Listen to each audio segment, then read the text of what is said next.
Top quality और consistent performance के लिए सिर्फ सिल्वर पंप नाम याद रखना। બનાસકાંઠા પાલનપુર અમદાવાદ હાઈવે પર ટ્રાફિક જામની સ્થિતિ સર્જાઈ। અહીં લાંબો ટ્રાફિક જામ થતા વાહન ચાલકોને ભારે હાલાકી ભોગવવાનો વારો આવ્યો। ટ્રાફિકમાં અટવાયેલા લોકોએ ગાડી છોડીને ચાલવા મજબૂર બન્યા। વાહન ચાલકો કલાકો સુધી ટ્રાફિક જામમાં અટવાયા।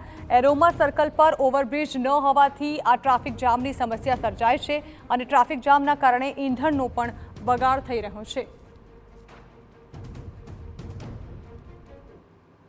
મારું નામ કોમલ છે અને હું અમદાવાદથી પાલનપુર આવી રહી હતી, પણ પાલનપુર આવતા જ એરોમા સર્કલ પર લગભગ 10 થી 15 મિનિટ માટે બસ ઊભી રહી, જેના લીધે હું ત્યાં બસમાંથી ઉતરીને ચાલતી આવી, કારણ કે ઘરે જવું છે।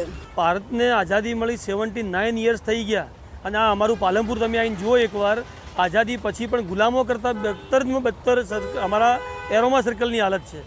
આજે અહીં આગળ બાયપાસ નથી, આજે અહીં આગળ બ્રિજ નથી, અંડરપાસ નથી, જેના કારણે સવારે 10 વાગ્યાથી લઈ અને ગાડીઓ લાઇનમાં ઊભી છે। 2 વ્હીલરવાળો હોય કે 4 વ્હીલરવાળો હોય કે ગાડીવાળો હોય, લક્ઝરીવાળો હોય, એ દરેક વ્યક્તિ 1 કલાક અહીંયા લાઇનમાં ઊભો છે।